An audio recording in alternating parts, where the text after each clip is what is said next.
echoProgram. Write an echoProgram function that returns your solution source code as a string.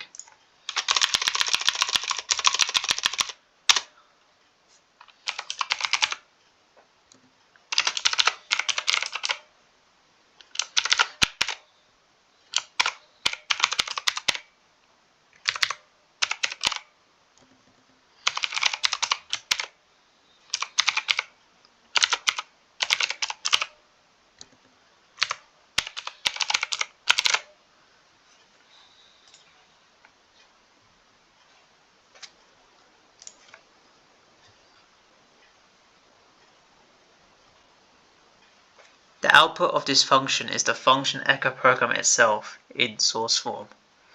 It uses the inspect module to get the source code of the function as a string, and then strip method is used to remove any leading or trailing whitespace characters from the string.